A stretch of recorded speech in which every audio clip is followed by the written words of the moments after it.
জল যেন এবার মাথার ওপর দিয়ে গড়াচ্ছে।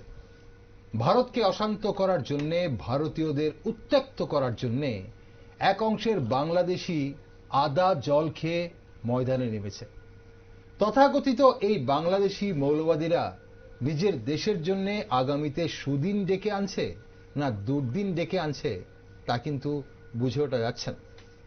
চিন্ময় কৃষ্ণ দাসকে গ্রেপ্তার, তারপর ভারতীয় জাতীয় পতাকা অবমাননা, ভারতীয়দের সারমেয় বলে আক্রমণ, আর আজ বাংলাদেশের ব্রাহ্মণবাড়িয়ায় বিশ্ব রোডে আক্রান্ত হল শ্যামলী পরিবহনের একটি বাসে থাকা ভারতীয় যাত্রীরা।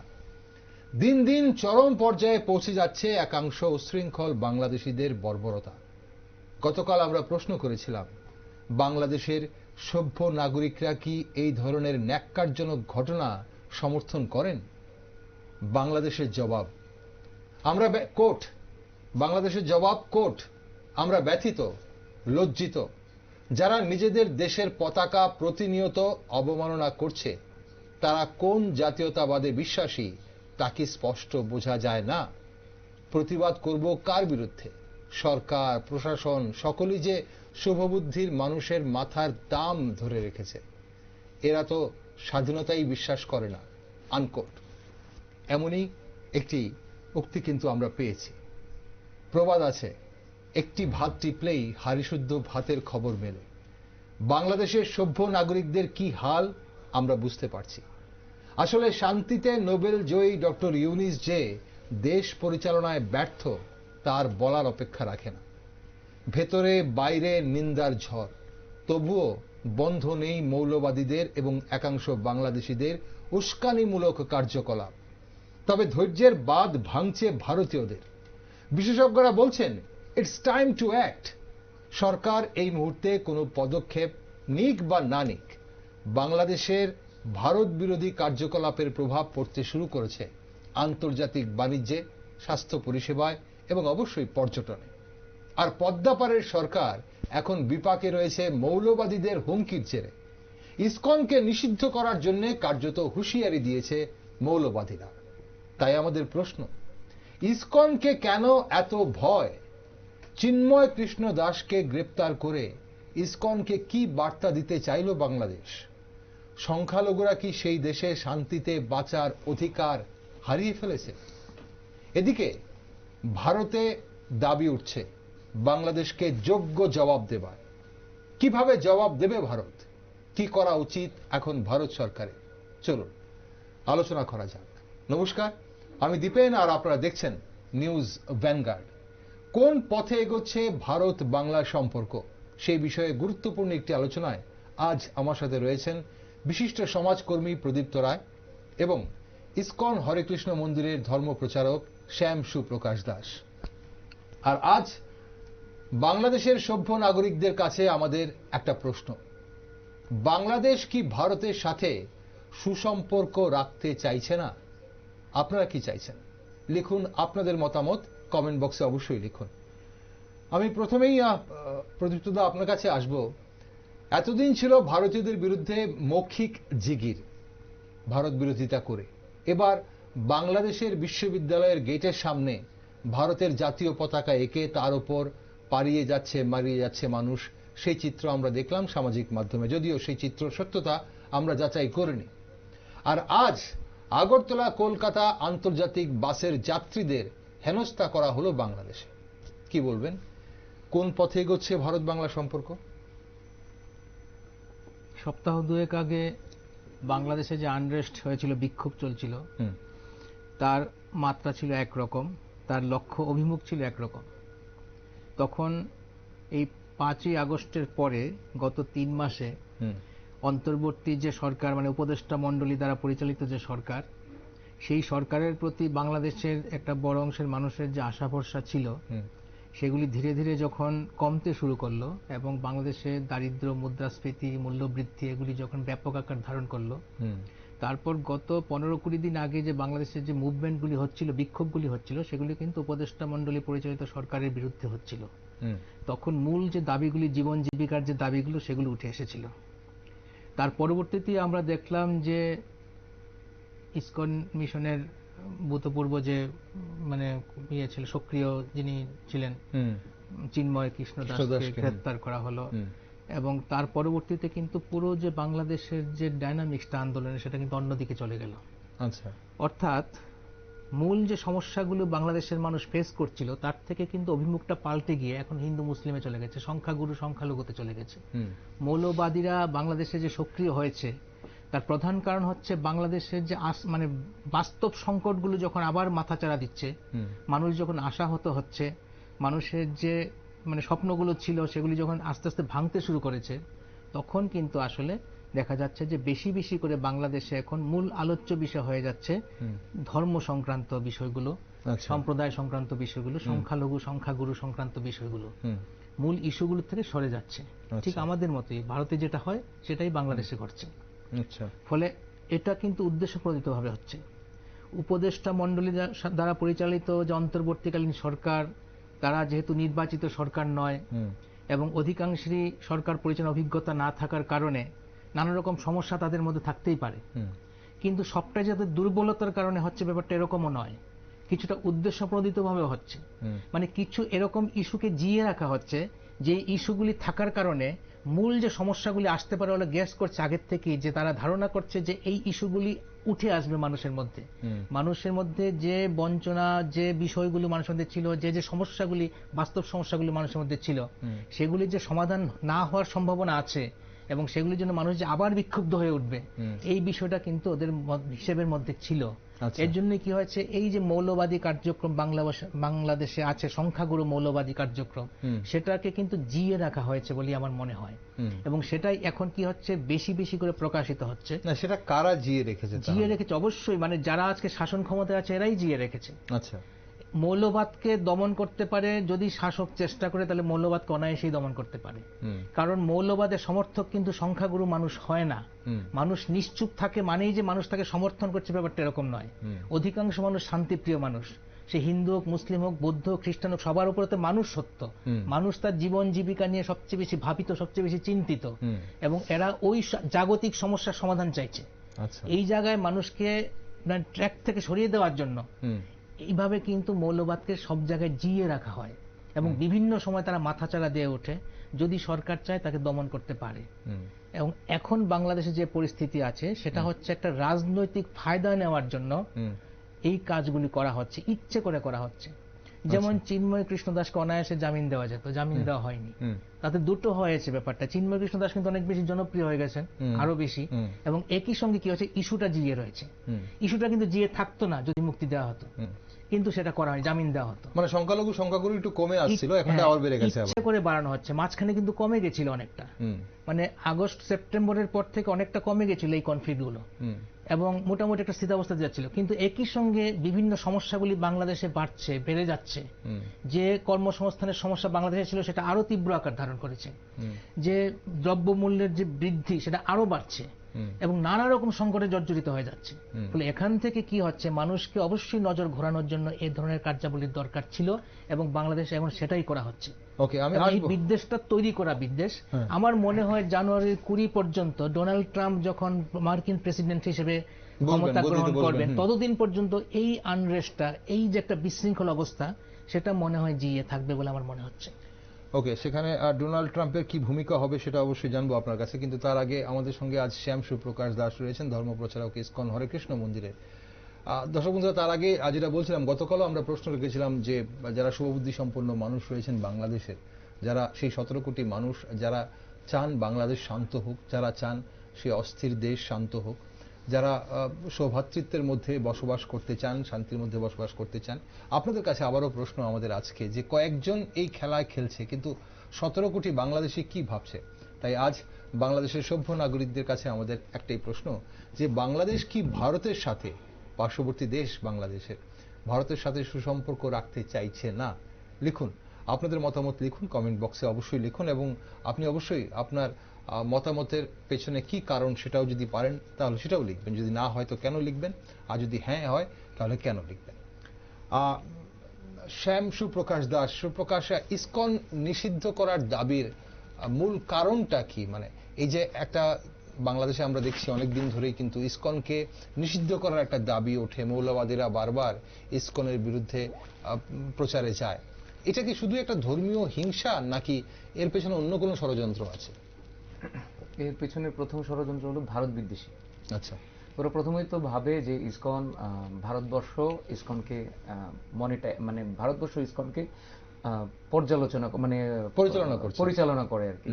তো প্রথম কথা হলো ওরা ওদের ভিতরে বাংলাদেশের ভিতরে প্রায় 50%, হাফ হাফ আমি যদি ধরি 50% ভারত বিদ্বেষী মানুষ। এটা ওই 1970 থেকে চলছে, ভারত বিদ্বেষিতা চলছে। আর দ্বিতীয় কথা হলো ইসকনের আমাদের যে চিন্ময় কৃষ্ণ প্রভু বাংলাদেশের ইতিহাসে 50 বছরে এরকম সমস্ত সনাতনীরা একজোটবদ্ধ হয়ে আন্দোলন করা, সেটা বাংলাদেশের 50 বছরের ইতিহাসেও নেই। আচ্ছা, সেটা একমাত্র সম্ভব হয়েছে আমাদের চিন্ময় কৃষ্ণ প্রভুর জন্য।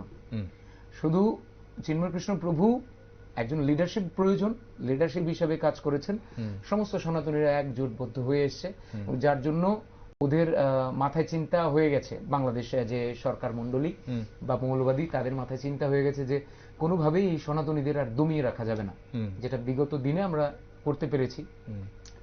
ঘাটতে ঘাটতে ঘাটতে ঘাটতে প্রচুর ওদেরকে আমরা সরাতে পেরেছি। পার্সেন্টটা 13 থেকে চলতে চলতে 7% এসে থেকেছে। তো এরকম কোনোভাবেই দমানো যাচ্ছে না। তাই এখন দেখা যাচ্ছে শেখ হাসিনা সরকারের পতনের পর এটা আরো মানে সংখ্যালঘুরা আরো তীব্রতর প্রতিবাদে লিপ্ত হচ্ছে। সেটা ঢাকা স্বামীবাগ থেকে শুরু করে শহীদ মিনার থেকে শুরু করে চট্টগ্রাম, রংপুর, সিলেট, সর্বত্র বাংলাদেশের সর্বত্র যেখানে যেখানে সনাতনী হিন্দুরা আছে।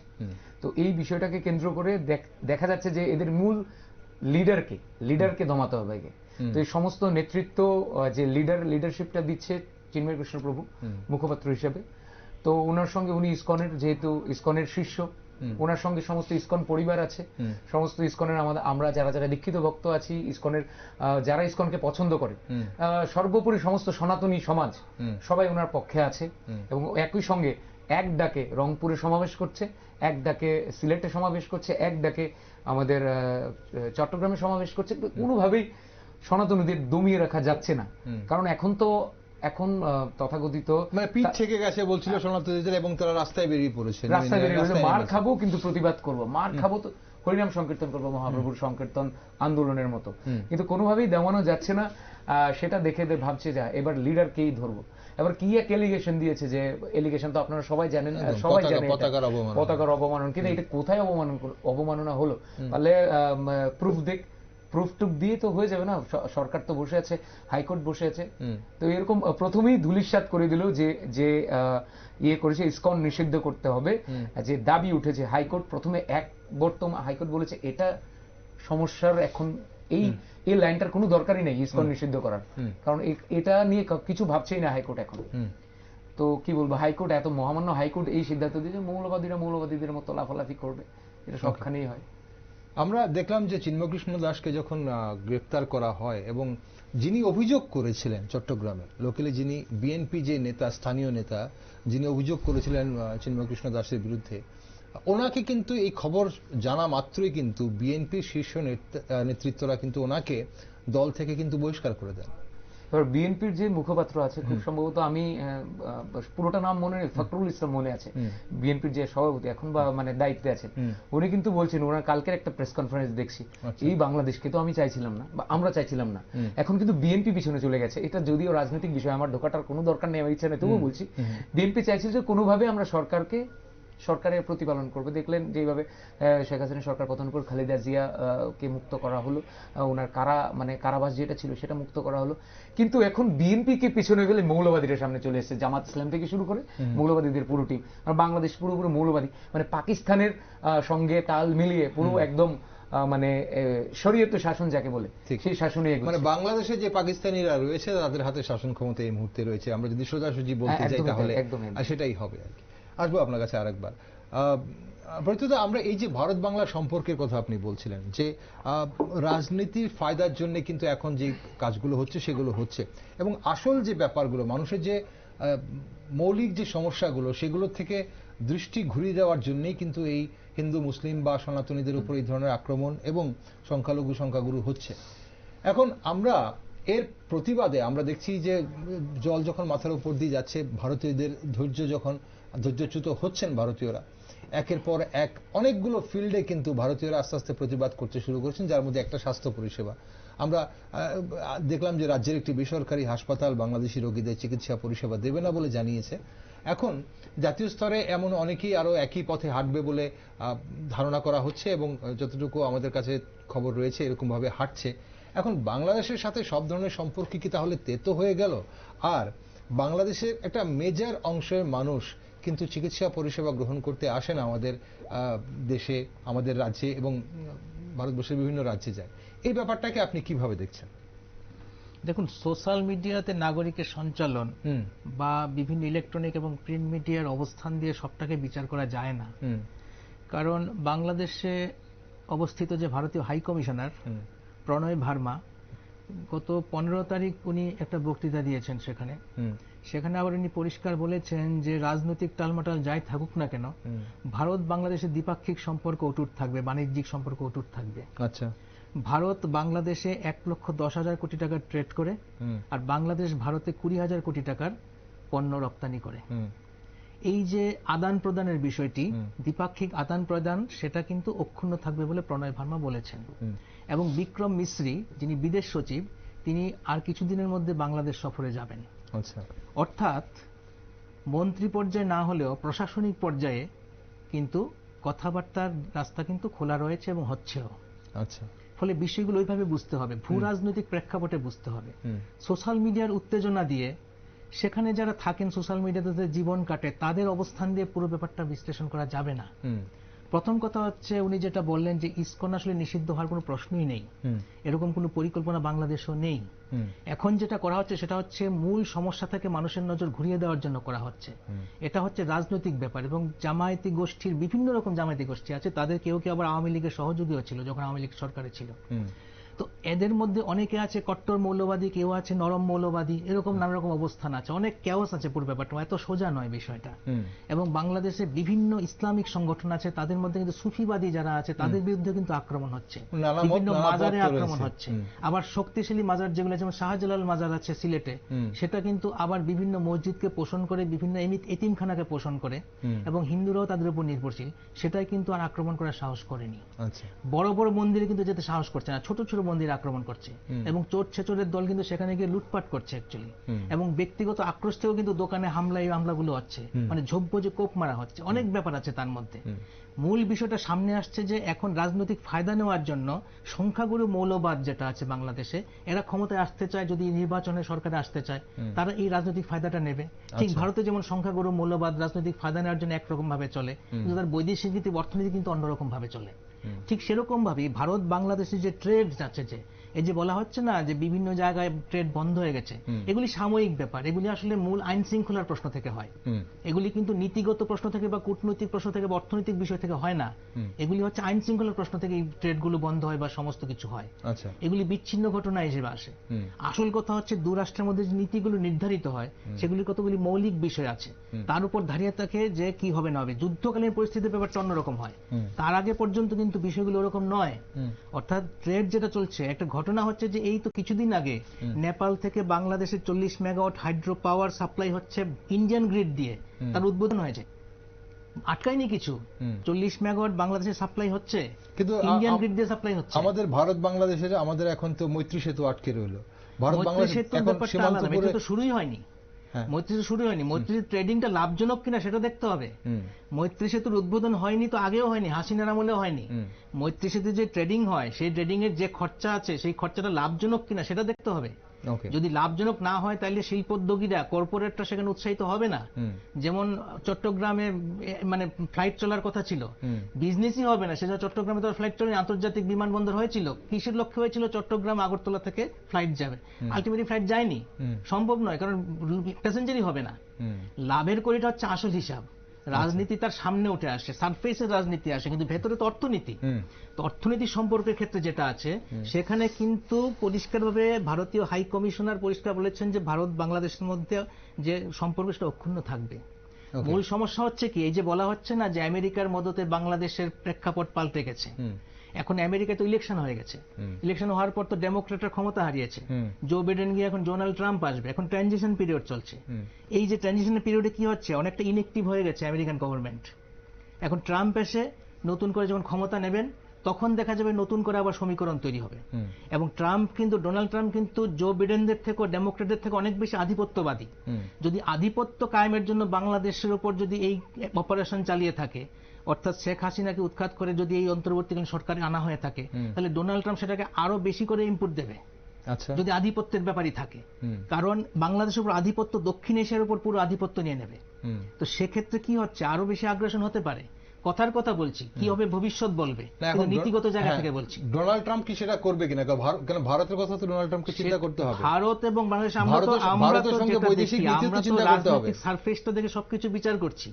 ভারতের সঙ্গে ট্রেড থাকবে, বাংলাদেশের সঙ্গে ট্রেড থাকবে সবার সাথে। ভারত বাংলাদেশের ক্ষেত্রে তখন বললাম না, জানুয়ারি 20 ডোনাল্ড ট্রাম্প যখন আসবেন তখন নতুন কিছু ঐক্য হতে পারে, নতুন কিছু চুক্তি হতে পারে, ভারত বাংলাদেশের সম্পর্কের ক্ষেত্রে একটা উন্নতি হতে পারে, অবনতি হওয়ার সম্ভাবনা কম। আচ্ছা, কারণ যে আধিপত্যকামিতা নিয়ে ডোনাল্ড ট্রাম্প ক্ষমতায় আসবে সেটা ভারতের উপরও চাইবে, বাংলাদেশের উপর চাইবে। এবং ভারতের মতো বৃহৎ অর্থনীতির একটা দেশের উপর সরাসরি আধিপত্য কায়েম করা অত সহজ নয়। সেটা বাংলাদেশের উপর অনেক বেশি স্ট্র্যাটেজিক্যালি আধিপত্য কায়েম করা অনেক সহজ। এবং বাংলাদেশের উপর যদি কন্ট্রোল থাকে তাহলে এদিকে ভারত, এদিকে চীন, দুটো দেশের উপর কিন্তু আসলে একটা কন্ট্রোল রাখা যায়। ফলে আমেরিকার এই টার্গেটটা থাকবেই। আমি ওই জটিল বিষয়ে আর যেতে চাইছি না, আমি মূল বিষয়টা বলছি যে ভারত বাংলাদেশের এখন যে অবস্থাটা, সেটা কি হচ্ছে, একটা রাজনৈতিক ইস্যু সামনে এসেছে, সোশ্যাল ইস্যু রাজনৈতিক ইস্যু কনভার্টেড হয়েছে, বাংলাদেশে হয়েছে। তার উপর যে ঘটনাগুলি ঘটে তার জন্য ভারতীয় নাগরিকরা ক্ষুব্ধ হয়েছে, স্বভাবতই ক্ষুব্ধ হবে।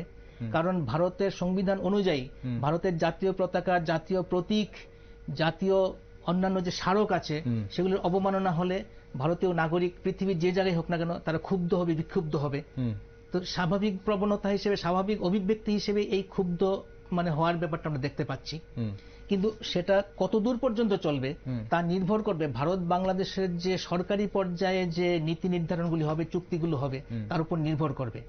আগামী দিনে হয়তো 2-3 মাসের মধ্যে পরিস্থিতির পরিবর্তন হবে। কিন্তু এখন যেটা হচ্ছে, এই যে একটা খুব শোচনীয় অবস্থা হয়ে আছে, দুদেশের তিক্ততা হয়ে আছে সম্পর্কের মধ্যে, নাগরিকদের মধ্যে বিশেষত, সেটা এখন কিছুদিন চলবে। নাগরিকদের মধ্যে ছিল সেটা প্রথম থেকে, আগস্টের পর থেকে, 5 আগস্টের পর থেকে ছিল। কিন্তু ইদানিং তো আমরা দেখেছি দিল্লিও বার্তা দিয়েছে সংখ্যালঘুদের উপর আক্রমণ, দিল্লি বার্তা দিয়েছে, বাংলাদেশ সরাসরি বলছে, হুঁশিয়ারি দিচ্ছে, যেটা বাংলাদেশের অভ্যন্তরীণ বিষয়, ভারত যেন নাক না গলায়। ব্যাপারটা হাই কমিশনার প্রণয় ভার্মা ভাষণে কি বলছেন? বলছেন যে বাংলাদেশের এই রাজনৈতিক কারণে ভারত বাংলাদেশের দ্বিপাক্ষিক যে ট্রেডিং এর যে সম্পর্ক, সেটাতে কোনো হ্যাম্পার হবে না। বিক্রম মিস্ত্রি বিদেশ সচিব কিছুদিনের মধ্যে বাংলাদেশে যাবেন, এই ঘটনাগুলি বুঝতে হবে। উপর থেকে কি বলেছে, সারফেসে রাজনৈতিক বক্তব্য এক জিনিস, মন্ত্রী তার রাজনৈতিক বক্তব্য রাখেন, কিন্তু যারা প্রশাসনে আছেন তারা কিন্তু তাদের প্রশাসনিক বক্তব্য রাখেন। এবং প্রশাসনিক বক্তব্য রাখেন কি হচ্ছে, দুদেশের সমস্ত সম্পর্কগুলিকে তারাই কিন্তু আসলে মূল যে আর্টিকুলেশনের কাজটা করেন, গ্রন্থিত করেন। কারণ রাজনৈতিক নেতারা তো মন্ত্রী হন যখন, তাদের দুটো দায়বদ্ধতা থাকে, সরকারি দায়বদ্ধতা থাকে, আবার একটা রাজনৈতিক দায়বদ্ধতা থাকে। দেশের অভ্যন্তরে তারা রাজনৈতিক দায়বদ্ধতায় বক্তব্য রাখেন, আর যখন ভূ রাজনৈতিক ব্যাপারগুলো চলে আসে তখন কিন্তু তারা প্রশাসনিক দায়বদ্ধতায়, সরকারি দায়বদ্ধতায় বক্তব্য রাখেন। দুটো বক্তব্য কিন্তু আলাদা, বুঝতে হবে বিষয়গুলো। ওই বক্তব্য যদি আমরা ফলো করি, দেখব যে এই তিক্ততার ব্যাপারগুলি দুই দেশের নাগরিকের মধ্যে যে পর্যায়ে চলে গেছে, সরকারি পর্যায়ে, প্রশাসনিক পর্যায়ে সেই পর্যায়ে যায়নি। এই কন্ট্রাডিকশনটা বুঝতে হবে। কিন্তু এই যে ধরুন আজকে যে ঘটনাটা হলো, আজকে যে শ্যামলী বাসের যাত্রীদের যেভাবে হেনস্থা করা হলো, এই ছোট ছোট ঘটনাগুলো যদি প্রতিকার না হয় তাহলে এগুলো তো দিন দিন বাড়তে থাকবে, তৈরি হবে নাগরিকদের মধ্যে। তখন দেশের কি করা প্রয়োজন এবং রাষ্ট্রের কি তখন কি ধরনের ভূমিকা নেওয়া উচিত? নাগরিক দাবি করবে, কড়া পদক্ষেপ নেওয়া দরকার। নাগরিক এখন থেকে উঠছে, কিন্তু সরকার বলবে যে, সরকারও বিবৃতি দেবে, বাংলাদেশ সরকারকে বলবে যে আরো করা হতে হবে, আরো করা হতে হবে। কিন্তু বাস্তবে দেখা যাবে যে সরকার থেকে এমন কোনো পদক্ষেপ নেওয়া হবে না যেটা দুদেশের বাণিজ্য পুরোপুরি বন্ধ হয়ে যাবে। সাময়িকভাবে কোথাও কোথাও বাণিজ্য হয়তো কিছুদিনের জন্য হ্যাম্পার্ড হবে, আবার বলছে আইন শৃঙ্খলার কারণে বন্ধ হচ্ছে। ওকে, আমরা দেখতে পশ্চিমবঙ্গে গেদে সীমান্ত দিয়ে কিন্তু এই মুহূর্তে যতটুকু খবর রয়েছে আমাদের কাছে, যে বাণিজ্য কিন্তু বন্ধ হতে পারে। এবং আইন শৃঙ্খলার প্রশ্ন আছে, কারণ একটা মারমুখী ব্যাপার হয়ে গেছে, এখন একটা মারমুখী ব্যাপার হয়ে গেছে। ত্রিপুরা রাজ্য কৈলাসহর দিয়ে বাণিজ্য বন্ধ বলে অপ্রীতিকর ঘটনা হয়ে যেতে পারে। এটা হচ্ছে নাগরিকের মধ্যেকার দ্বন্দ্ব। রাষ্ট্রে রাষ্ট্রে দ্বন্দ্ব নয়, সেটা নাগরিক, রাষ্ট্রের নাগরিকের সঙ্গে নাগরিকের দ্বন্দ্ব। এই দ্বন্দ্বের ক্ষেত্রে social media, electronic media, print media অনেক ব্যাপক ভূমিকা রাখছে। ঠিক আছে, এটা নাগরিকের মধ্যে দ্বন্দ্ব তৈরি হচ্ছে। এই যে বাংলাদেশে যে এই যে বিদ্বেষ তৈরি করা হয়েছে, এটা বিদ্বেষ তৈরি করে, মানে ইনপুট দেওয়া হচ্ছে বিদ্বেষ তৈরি করার জন্য। প্রথম কথা হচ্ছে, বাংলাদেশের নাগরিকরা কি এতটাই মূর্খ যে তাদের সমস্ত কিছু যদি ভারতের উপর নির্ভরশীল হয়, চিকিৎসা থেকে শুরু করে পড়াশোনা থেকে শুরু করে তাদের বাণিজ্য যদি ভারত রাষ্ট্রের উপর নির্ভরশীল হয়, তাহলে এমন অবস্থা তৈরি করা হবে যে অবস্থাতে তাদের সঙ্গে এই তিক্ততার জন্য এরা চিকিৎসা পরিষেবা পাবে না এদেশে এসে, কিংবা তারা শিক্ষার পরিষেবা পাবে না, বিভিন্ন অর্থনৈতিক পরিষেবা পাবে না। তো এই মূর্খামিগুলো এরা করছে কেন? সবাই করছে না, একাংশ করছে। অর্থাৎ মানুষের মগজ ধোলাই করে ওই জায়গায় নিয়ে যাওয়া হয় যে তারা তখন হিসেব করে না যে ভবিষ্যতে কি হতে পারে, এবং ভবিষ্যতে কি হতে পারবে হিসাব না করার কারণে এই যে পতাকার উপর অবমাননা হয়েছে বুয়েট বিশ্ববিদ্যালয়ে বা বিভিন্ন জায়গায়, এই যে বিভিন্ন মানে এই যে শ্যামলীবাস আক্রমণ করা হয়েছে, একাংশ করছে এটা, সবাই তো করছে না, একাংশ করছে। একাংশের কাজটা সবার ঘাড়ে গিয়ে বর্তাচ্ছে, এবং মানুষের মধ্যে বিদ্বেষ যখন প্রবল হয়ে ওঠে তখন কয়জন করছে কাজটা সেটা বড় বিষয় হয় না, সমগ্র একটা নাগরিক মণ্ডলী। কিন্তু একের পর এক যখন এই ধরনের ঘটনা যখন হয় এবং নাগরিকরা যখন ক্ষুব্ধ হয়, তখন রাষ্ট্রেরও নিশ্চয়ই কোনো ভূমিকা থাকে। রাষ্ট্র নিশ্চয়ই নাগরিকদের নিয়েই তো রাষ্ট্র তো একটা ব্যাপক বিষয়। এই মুহূর্তে বলতে পারি সরকার সেটাকে ইন্ধন দিচ্ছে। সরকার নীরবতার মধ্য দিয়ে পুরো ব্যাপারটা ইন্ধন দিচ্ছে। বাংলাদেশ সরকার ইন্ধন দিচ্ছে, তার রাজনৈতিক কারণ আছে, ওই কারণে ইন্ধন দিচ্ছে। যদি সরকার ইন্ধন না দিত তাহলে এই যে আক্রমণগুলোকে অনায়াসেই বন্ধ করা যেত। ওকে, ভারত সরকার এই মুহূর্তে কি করণীয় আছে সেই বিষয়টা জানবো আপনার কাছে, কিন্তু তার আগে যেহেতু ইসকনকে নিষিদ্ধ করার দাবি উঠছে বারবার বাংলাদেশ থেকে, বাংলাদেশের মৌলবাদীরা, এখন গোটা বিশ্বজুড়ে কিন্তু ইসকনের প্রচার রয়েছে এবং গোটা বিশ্বজুড়ে বিভিন্ন দেশে ইসকনের ধর্ম প্রচারকরা রয়েছেন। বিভিন্ন জায়গা থেকে কি ধরনের বার্তা আসছে এবং ইসকন এই ব্যাপারটাকে কিভাবে দেখছে? শ্যাম সুপ্রকাশ দাস, যে বাংলাদেশে নিষিদ্ধ করার কোন দেশে কি ইসকন নিষিদ্ধ আছে?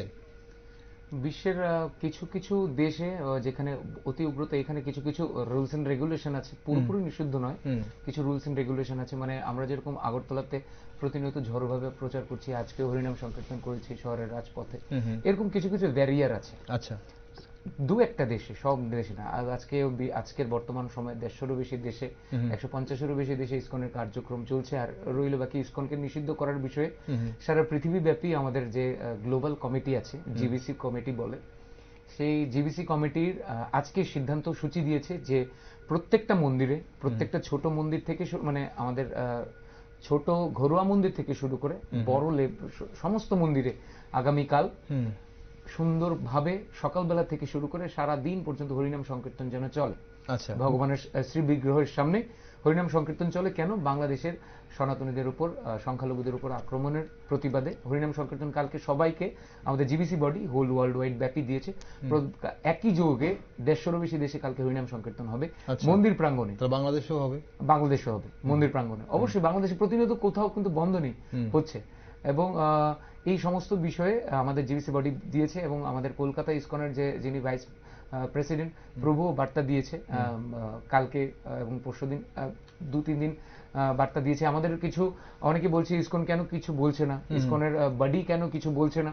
কারণ দেখুন, এখানে কিছু আমাদের চাপ, ভিতরগত চাপ কি সেটা কিন্তু আমরা কেউ জানি না। তবে যে যেখানে থাকে বলছে, প্রথম বাংলাদেশের ইসকনের পক্ষ থেকে অনেক বক্তব্য এসছে, কিন্তু এটা কেন এসছে এটা অন্যরকম বিষয়। তারপর আমাদের গ্লোবাল বডি যে আছে, গ্লোবাল বডি ঠিক করেছে যে আমাদের এই মুহূর্তে বাংলাদেশের সনাতনের জন্য কোনোভাবে কোনো অংশে কোনো কিছু ক্ষতি না হয়, সেই দিকটা আমাদের সমস্ত, পাশাপাশি ভারত বন্ধু রাষ্ট্র হিসেবে প্রতিনিয়ত বাংলাদেশের সঙ্গে আছে। তিক্ততার বিষয়টা একটু আলাদা বর্তমান পরিস্থিতিতে তিক্ততা, কিন্তু গ্লোবাল বডি যেটা বলেছে সেটা নির্দেশ আমাদের সমস্ত হোল ওয়ার্ল্ড ওয়াইড ব্যাপী। ওকে, আমি একটা জায়গা আপনাকে শোনাতে চাইবো এই মুহূর্তে। বাংলাদেশের একজন উপদেষ্টা, উনি ওনার ফেসবুকে একটি মন্তব্য করেছেন। উনি কি লিখেছেন? আসিফ নজরুল, উনি লিখেছেন, বাংলাদেশের অধিকাংশ মানুষ 64.1%, ওনার একটি সার্ভে রিপোর্ট অনুযায়ী উনি মনে করেন অন্তর্বর্তী সরকার দেশের সংখ্যালঘু জনগোষ্ঠীকে বিগত আওয়ামী লীগ সরকারের চেয়ে বেশি নিরাপত্তা দিতে পারছে। এটা আপনি কতটুকু বিশ্বাস করেন? 1 নম্বর প্রশ্ন। বলছে, গতকাল প্রকাশিত ভয়েস অফ আমেরিকার বাংলা জরিপে এটি দেখা গেছে। এটা ভয়েস অফ আমেরিকার বাংলা জরিপে এই সার্ভে হয়েছে। এখন আমরা নিজেরাও দেখছি ছাত্র সংগঠন, মাদ্রাসা এবং রাজনৈতিক দল সহ বাংলাদেশের মানুষ সাম্প্রতিক দুর্গাপূজার সময় কিভাবে সংখ্যালঘুদের নিরাপত্তার জন্য কাজ করছে। এখন এখানে আমার প্রশ্ন যে ছাত্র সংগঠন, মাদ্রাসা এবং রাজনৈতিক দলকে যদি দুর্গাপূজার সময় সংখ্যালঘুদের নিরাপত্তা দিতে হয়, তাহলে সংখ্যালঘুদের ভয় বা সংখ্যালঘুদের প্রতি অন্যায় কারা করছে, সংখ্যালঘুদের কাদের থেকে ভয়? ওকে, সর্বশেষে চট্টগ্রামে আইনজীবী সাইফুল ইসলামকে নির্মম ও উস্কানিমূলকভাবে হত্যার পরও বাংলাদেশের মুসলমানরা অসীম সংযম ও ধৈর্যের পরিচয় দিয়েছে। এরপরও বাংলাদেশের পরিস্থিতির ওপর ভারতের অযাচিত উদ্বেগ প্রকাশ থেমে নেই।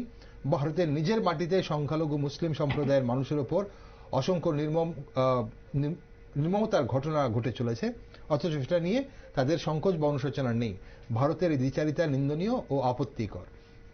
এখন প্রশ্ন হচ্ছে, নিজের ঘরে চাল নেই, অন্যের ঘরে অন্ন আছে কিনা দেখাটা কতটা মানে বুদ্ধিমত্তার কাজ ওনার দেশের এরকম পরিস্থিতিতে, নাকি সব জায়গায় এসে, যেটা পবিত্রবাবু বলছিলেন বা পবিত্রদা বলছিলেন, যে আলটিমেটলি দু দেশের সম্পর্ক তো যেটা বাণিজ্যিক সম্পর্ক বা আর্থিক আর অর্থনৈতিক সম্পর্ক সেটা ঠিকই থাকবে, বাকি সবকিছু একটা আইওয়াশ, এবং সবকিছুই হচ্ছে মানুষকে আসল যে মৌলিক সমস্যাগুলো হচ্ছে, চাহিদাগুলো মিটছে না, তার থেকে মুখ ঘুরিয়ে দেওয়ার জন্য। কি মনে করেন স্যার? যেটা বললেন স্যারের কথা 100% ঠিক। স্যার একদম পারফেক্ট বলেছে যে মানে আমাদের যে ন্যায্য চাহিদাগুলি যেগুলোর সংকটে বাংলাদেশ এখন ভুগছে, সেগুলো থেকে মূল ঘোরানোর জন্য সংখ্যালঘু আর সংখ্যাগুরুর ব্যাপারটা খেলছে আর কি, মানে সংখ্যালঘুদের উপর নির্যাতন করছে। এবার রইল বাকি যাদের ছাত্র বলছেন বাংলাদেশের, সে বাংলাদেশের একটাও ছাত্রর যোগ্য না। ছাত্র কাকে বলে? ছাত্র হবে নরম, নমনীয়, শিক্ষাশীল, শিক্ষা অনুরাগী, সবসময় সে শিখবে, প্রতিনিয়ত সে কিছু না কিছু শিখবে, তাকেই আমরা ছাত্র বলবো। সেই ছাত্র কি করছে? শেখ হাসিনার অন্তর্বাস নিয়ে লাফালাফি করছে। সেই ছাত্র কি করছে? বঙ্গভবন থেকে হাঁস চুরি করছে, মুরগি চুরি করছে, ছাগলকে নিয়ে দৌড়াচ্ছে, বঙ্গভবনের সমস্ত শাকসবজি নিয়ে দৌড়াচ্ছে। এই গত পরশুদিনের আগের দিন বাংলাদেশের এক কলেজে প্রচুর ব্যাপক ভাঙচুর। এক কলেজের ছাত্ররা আরেক কলেজে গিয়ে ওই ছাত্রদের হাড় গুড় ভেঙে দিয়েছে, কলেজ থেকে সব চুরি করছে। এগুলিকে ছাত্র? এগুলি ছাত্র? ছাত্র এগুলো তো কোনোভাবেই ছাত্র বলা যায় না। আর রইল বাকি আরেকটা কি যেন কথা বলছিলেন? না, আমি বলছি সংখ্যালঘুদের বলছি আওয়ামী লীগ সরকারের চেয়ে বেশি নিরাপত্তা দিতে পারছে বর্তমান সরকার, অন্তর্বর্তী সরকার। এটা মানে কি বলবো, ওই বিড়ালের কাছে দুধকে রেখে যাওয়া যেরকম, এরকম একটা সত্যি কথা আর কি, যে উনি যেটা বললেন আর কি। ওকে, সুপ্রকাশ, দুদেশের যে আমরা যেটা অর্থনৈতিক সম্পর্ক বলি বা বিদেশ নীতি বলি, কূটনীতি বলি, সবকিছু ঠিক আছে যেটা পরিচিতা বলছেন, কিন্তু তার বাইরে দুদেশের ধর্মীয় সহিষ্ণুতা যে ব্যাপারটা, এই বাংলাদেশের এই অস্থিরতার জন্য বা এই ধরনের উস্কানিমূলক কাজের জন্য দুদেশের মধ্যে ধর্মীয় সহিষ্ণুতাটা কতটা ব্যাঘাত ঘটতে পারে বলে আপনার মনে হয়? ব্যাঘাত তো অনেকটা ঘটেছে। কারণ দেখুন, আমাদের মানে মেইন বিষয় আমাদের যেটা মূল লক্ষ্যে রাখতে হবে যে আমাদের মানবতা, আমরা মানবতাকে নিয়ে কাজ করতে হবে। হিন্দু, মুসলিম, বৌদ্ধ, খ্রিস্টান সবাই যেরকম মানে যে যার মতো ধর্ম পালন করুক না। এবং বাংলাদেশের যে সংবিধান রয়েছে সেটা ডেমোক্রেটিক, ভারতের যে সংবিধান রয়েছে ডেমোক্রেটিক, এখানে ইকুয়াল, রিলিজিয়নের ক্ষেত্রে সবাই কিন্তু ইকুয়াল। কিন্তু দেখা যাচ্ছে বাংলাদেশে মৌলবাদীদের অত্যাচারে কেন হবে? এই কিছুক্ষণ আগে আপনি যে স্যারজিদের কথা বললেন যে হিন্দুদেরকে সুরক্ষা দিতে হচ্ছে দুর্গাপুজোতে, কেন দেবে? তোমরা কেন দেবে হিন্দুদের সুরক্ষা? কাদের থেকে ভয়? সবাই মিলে যদি আপনারা সুরক্ষা দিচ্ছেন, তো কাদের থেকে ভয়? তাহলে কেন দেবে? হিন্দুদের থাকবে না কেন? তাদের নিজের ধর্মীয় আচারগুলো পালন করার জন্য স্বাধিকার কেন থাকবে না? তারা কেন দুর্গাপূজার মন্ত্রপাঠকে বন্ধ রাখতে হবে আজানের সময়? কোথায়? আমার বাড়ি, আমার ঘুম ভাঙে সকালবেলা ভোর 3টা 3:30টার সময় আমি যখন ঘুম থেকে উঠে দেখি আজান। আমার বাড়ি বর্ডার সাইড হওয়াতে, মানে বর্ডার ক্যাম্পের বাজার সাইড হওয়াতে, বেলাপুর বর্ডার, তো ওই পাশে প্রতিনিয়ত আজান, মানে 4-5টা মাইক একসঙ্গে বাজে। কোথায়? আমরা তো কখনো বলি না যেগুলি বন্ধ করে রাখো। সকালবেলা বাজে 12টা, 12:30 বাজে, বিকাল 4টা বাজে, একবারও তো আমরা বলি না। কেন বলবো? যার যার ধর্মের অধিকার সে করবে, আমার তো কোনো অসুবিধা নেই। আমাদের কনস্টিটিউশন এটা আমাদের শিখায়নি, আমাদের মহাত্মা গান্ধী এটা আমাদের শিখায়নি, আমাদের জাতির পিতা এটা আমাদের শিখায়নি। আর সেই দেশের ছাত্রদের কথা কি মানবো যারা তাদের দেশের জাতির পিতাকেই অবমাননা করে, জাতির পিতার মুখেই মানে মূত্রত্যাগ করে? কি বলবো? সেই দেশের ছাত্র, তারপর সেই ভাস্কর্য ধ্বংস করে। এই হলো ব্যাপার। একদম। আমরা তার জন্যই কয়েকজন এই খেলা খেলছে। আমরা যেটা বলছিলাম যে এই নোংরামি খেলা কয়েকজন খেলছে, বা এই চক্রান্ত, এই ষড়যন্ত্র হয়তো প্রতি কয়েকজন করছে, কিন্তু 17 কোটি বাংলাদেশি কি ভাবছে সেটাই জানার বারবার ইচ্ছে হচ্ছে আজ। গতকাল আমরা জানতে চেয়েছিলাম যে সভ্য নাগরিকরা কি মেনে নিচ্ছেন কিনা এই ধরনের ন্যাক্কারজনক ঘটনা। আপনারা অনেকেই কিন্তু কমেন্ট করেছেন, আপনারা অনেকেই জানিয়েছেন। আমরা জেনে খুশি হয়েছি যে বাংলাদেশের বেশিরভাগ মানুষ হয়তো এগুলো মেনে নিচ্ছেন না। তাই আজ বাংলাদেশের সভ্য নাগরিকদের কাছে আমাদের একটা প্রশ্ন যে বাংলাদেশ কি ভারতের সাথে সম্পর্ক বা সুসম্পর্ক রাখতে চাইছে না?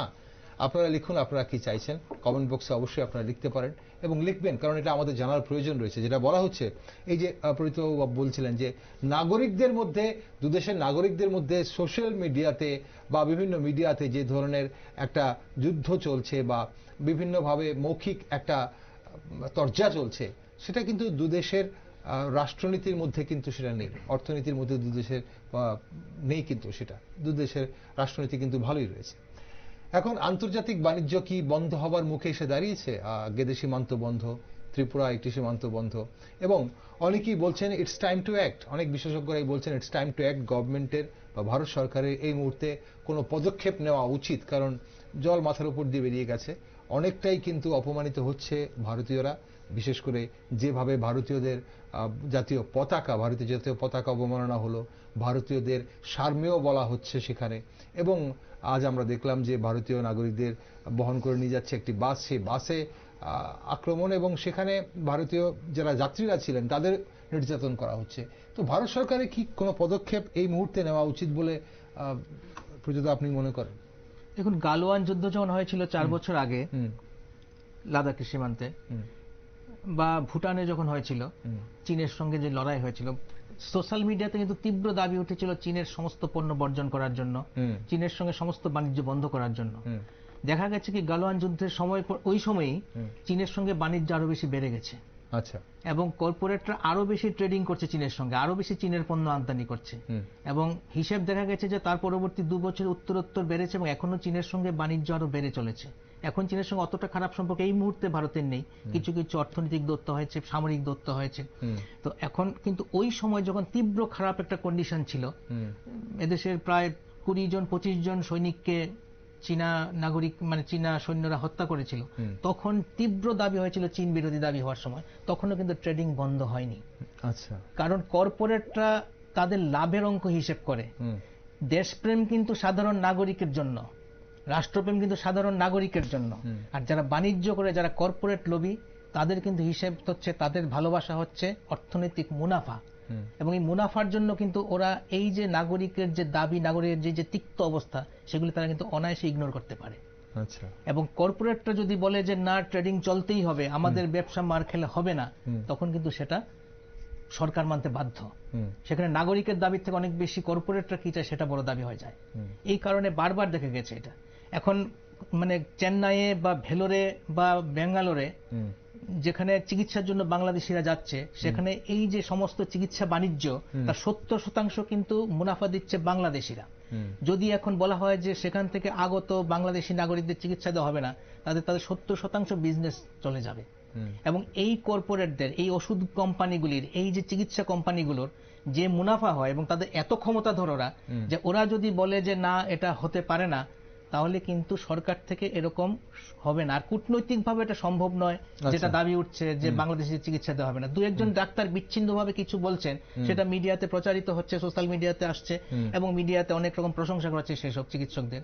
কিন্তু এজ এ হোল আইএলএস এর ঘটনা হয়তো বিচ্ছিন্ন একটা ঘটনা হতে পারে, 7 দিন পরে কি হবে সেটা আমরা লক্ষ্য করলে বুঝতে পারবো যে আসলে ঘটনা কি হচ্ছে। তো কলকাতা তো যে হাসপাতালগুলো আছে, এখানে বিজেপি গভর্নমেন্ট আছে, সেখানে হয়তো একটা মানে অনুকূল পরিস্থিতি আছে, মানে আইএলএস হয়তো সেক্ষেত্রে হয়তো বাধ্য হয়েছে ব্যাপারটা করতে। কিন্তু কলকাতায় তৃণমূল সরকার, আমরা জানি যে তৃণমূল সরকার মানে কাদের ফেভারে, মানে ভোটের যে রাজনীতি, ধর্মীয় মেরুকরণ, সেখানে তৃণমূল সরকারের মূল ভোট ব্যাংক কি আছে, ফলে সেখানে ব্যাপারটা আবার আলাদা। ফলে সেখানকার যে হাসপাতালগুলো আছে, কর্পোরেট হাসপাতালগুলো আছে, এদের ভূমিকা কিন্তু সেরকম হবে না, আইএলএস যেটা করতে বাধ্য হয়েছে। ফলে আমরা যদি আশা করি যে একে একে সমস্ত হাসপাতালগুলিতে বাংলাদেশের চিকিৎসা দেওয়া হবে না, সেটা কিন্তু আসলে সঠিক ধারণা হবে না। ঠিক আছে, ঠিক এরকম ব্যবসা বাণিজ্যের ক্ষেত্রেও তাই। ফলে এই অর্থনৈতিক সম্পর্কগুলি যেহেতু কর্পোরেটরা নিয়ন্ত্রণ করে এবং তাদের প্রফিটই শেষ কথা, ফলে তারা যেভাবে সরকারকে চালিত করবে, কারণ তাদের পয়সাই তো সরকার চলছে, বিভিন্ন রাজনৈতিক দলগুলি ভোটে লড়াই করে তাদের পয়সাতে, তো ফলে তাদের কথাই কিন্তু শেষ কথা, নাগরিকের দাবি শেষ কথা নয়। ওকে, এখানে একটু ছোট্ট করে জড়তে চাইবো পরিচিতা, আমরা এই বিষয়গুলোতে বিভিন্ন রাজনৈতিক দলগুলোর খুব একটা বেশি অ্যাক্টিভ স্টেটমেন্ট কিন্তু আমরা খুব একটা দেখছি না, স্টেটমেন্ট আমরা দেখছি না। আমরা তো আলোড়িত হচ্ছি সারাক্ষণ, তো আমরা তাকিয়ে আছি মোবাইল ফোনের দিকে। মোবাইল ফোনে এই যে হোয়াটসঅ্যাপ, তারপর হচ্ছে ফেসবুক, তারপর হচ্ছে ইউটিউব, এখানে কে কোথায় কি পোস্ট করছে সেগুলোর উপর আমরা কে আপলোড করছে সেগুলোর উপর নির্ভর করে আমাদের ওপিনিয়ন তৈরি হয়ে যাচ্ছে। আজকে দেখুন, যখন এই যে আমেরিকান ইলেকশনে রিপাবলিকানরা জিতে গেলেন, ডোনাল্ড ট্রাম্প জিতে গেলেন, তার সঙ্গে সঙ্গে একটি নিউজ চ্যানেল, সর্বভারতীয় নিউজ চ্যানেলে প্রচার করা হলো ইউনুস ফ্রান্সে পালিয়ে গেছেন। সারাদিন ধরে সেই প্রচার করা হলো এবং লক্ষ লক্ষ লোক সেই প্রচার নিয়েছে, বিশ্বাস করেছে এবং সেই অনুযায়ী ওরা ফেসবুকে স্টেটমেন্টও দিয়ে দিয়েছে, পোস্টও করে দিয়েছে। একবার যাচাই করে দেখিনি, এদের মগজ কাজ করেনি যে বাস্তবটা কি হয়েছে, কি হতে পারে। এই যুক্তি বুদ্ধি কিন্তু মানুষের হারিয়ে যাচ্ছে। ফলে দেখা গেছে যে এটা কিন্তু সারাদিন 24 ঘন্টা চলেছে। এটা সর্বভারতীয় চ্যানেলে এটা খবর করা হয়েছে, ইউনুস ফ্রান্সে পালিয়ে গেছেন, আর আসবেন না, কারণ ডোনাল্ড ট্রাম্প ইলেকশনে জিতে গেছেন। এত সরলীকরণ, এই যে ভূ রাজনৈতিক বিষয়গুলিকে এত সরলীকরণ করছে মানুষ, এত বেশি নিজেরাই সমস্ত সাংবাদিক হয়ে যাচ্ছে, নিজেরা অ্যানালিসিস করে ফেলছে। ফলে আজকে তার থেকে যাচাই করে সত্যিটাকে বের করে আনা খুব কঠিন হয়ে দাঁড়িয়েছে। এই বিষয়ে কিন্তু একটা জটিল ব্যাপারের মধ্যে আমরা আছি। মানুষ খুব বেশি নিজেরাই সমস্ত কিছু, আসলে কি হচ্ছে, ওই যে নিজেরাই জাজমেন্ট দিয়ে দিচ্ছে, নিজেরাই সমস্ত কিছু ঠিকঠাক করে নিচ্ছে, ভুয়ো খবরকে সঠিক বলে চালিয়ে দিচ্ছে এবং ভুয়ো খবরকে বিশ্বাস করে আরো পোস্টের উপর আবার রিপোস্ট হচ্ছে, শেয়ারের উপর শেয়ার হচ্ছে। এইভাবে কিন্তু নানা রকম ভুয়ো খবর, অর্ধসত্য খবর দাবানলের মতো ছড়িয়ে পড়ছে। ফলে তার উপর নির্ভর করে আমরা কিন্তু যদি চালিত হই তাহলে আমরা আলটিমেটলি প্রতারিত হব। ওকে, আমরা আসছি আপনার কাছে আরেকবার। একটা শেষ প্রশ্ন অবশ্যই আপনার কাছে থাকবে, কিন্তু তার আগে সুপ্রকাশ, এই ব্যাপারগুলোতে বা সরকারের, ভারত সরকার যেই ধরনের এই মুহূর্তে বাংলাদেশকে আহ্বান রেখেছে সংখ্যালঘুদের নিরাপত্তাটা নিশ্চিত করতে, এবং বাংলাদেশ বলেছে এটা বাংলাদেশের অভ্যন্তরীণ বিষয়, সেখানে যেন ভারত যেন নাক না গলায়, তো কিভাবে দেখছেন এখানে কি করা প্রয়োজন? সরকারি তরফ থেকে কি কি উদ্যোগ নেওয়া উচিত বা কি ভূমিকা নেওয়া উচিত ভারত সরকারের মনে হয়? তো ভারত সরকার যে ভূমিকা নেবে সবটা সনাতনীদের উপর, সেটা ভারত সরকার বলতে পারে, কিছু করতে কিন্তু পারবে না, চাপ সৃষ্টি করতে পারে। কিন্তু বাংলাদেশ সরকার যদি কিছু না করে তার অভ্যন্তরীণ বিষয়ে সেটা জড়ানোটা, এটা আন্তর্জাতিক আইনের লঙ্ঘনে ভারত সরকার কিন্তু পড়তে পারে।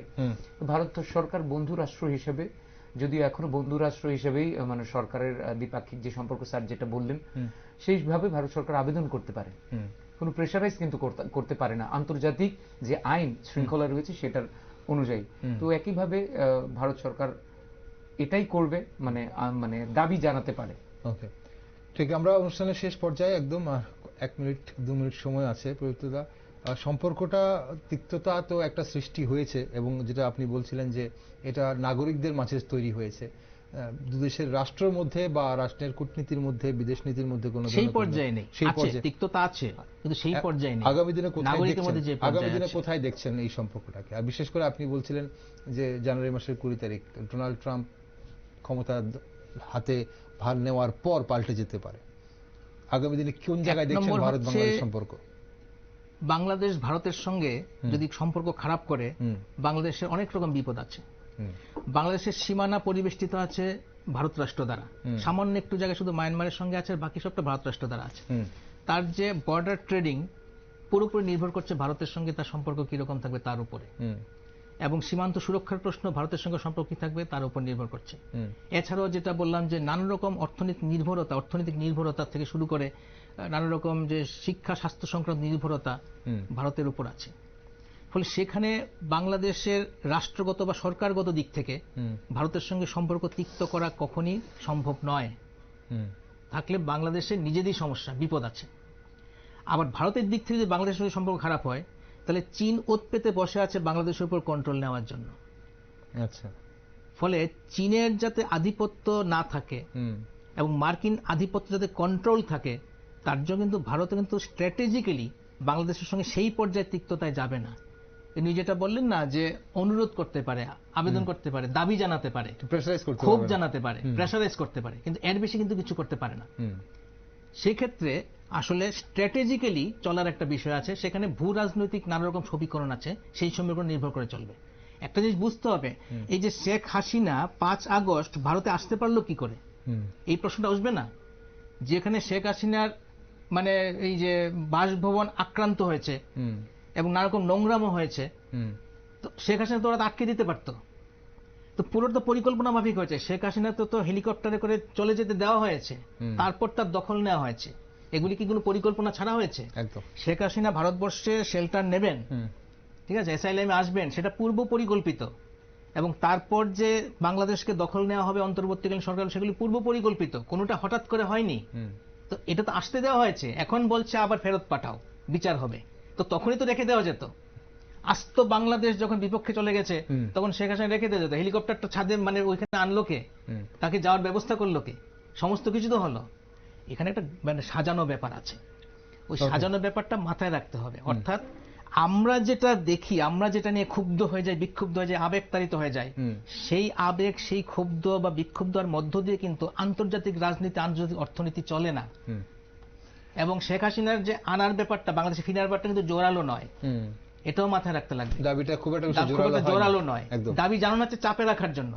ভারত চাপে রাখছে বাংলাদেশকে, বাংলাদেশ চাইছে শেখ হাসিনাকে ফেরত দাও, এরকম দাবি রেখে চাপে রাখার জন্য। এই ভূ রাজনৈতিক খেলাগুলো বুঝতে হবে, না হলে তো আমরা এই সোশ্যাল মিডিয়া দ্বারা আক্রান্ত হয়ে থাকবো। একদম সোশ্যাল মিডিয়া দ্বারা আক্রান্ত হয়ে থাকবো। সোশ্যাল মিডিয়ায় যা দেখছি তাই বিশ্বাস করছি, এবং সোশ্যাল মিডিয়ায় যা পাচ্ছি তাই শেয়ার করছি, তাতে কিন্তু সম্পর্ক আরো বিগড়ে যাচ্ছে, এমনটা কিন্তু অনেকেই মনে করছেন, অভিজ্ঞরা মনে করছেন। অসংখ্য ধন্যবাদ আপনার দুজনকে আজ এই গুরুত্বপূর্ণ আলোচনায় অংশগ্রহণ করার জন্য। প্রযোদ আপনাকে ধন্যবাদ, সুপ্রকাশ আপনাকে ধন্যবাদ। দর্শক বন্ধুরা, বাংলাদেশে হাসিনা সরকারের পতনের পর থেকে যে অস্থিরতা দেখা দিয়েছিল তা আজও কিন্তু বিরাজমান। ভারত বিরোধী জিগির যেন একটা আই ওয়াশ। আসলে তো দেশের ভেতরে মানুষের অবস্থা করুন, নিত্যপণ্যের অগ্নিমূল্য, মানুষ দিশাহীন। মৌলবাদীদের আস্ফালনে সংখ্যালঘুদের উপর প্রতিদিন চলছে বিরামহীন আক্রমণ, আর অন্তর্বর্তী সরকার আইন শৃঙ্খলা রক্ষায় ব্যর্থ, সম্পূর্ণ ব্যর্থ। নজিরবিহীন এই আক্রমণের নিন্দা জানিয়েছে বিশ্বের বিভিন্ন দেশ থেকে। আগামী দিনে দুদেশের সম্পর্ক কোথায় গিয়ে ঠেকবে সেদিকে নজর রাখছি আমরা।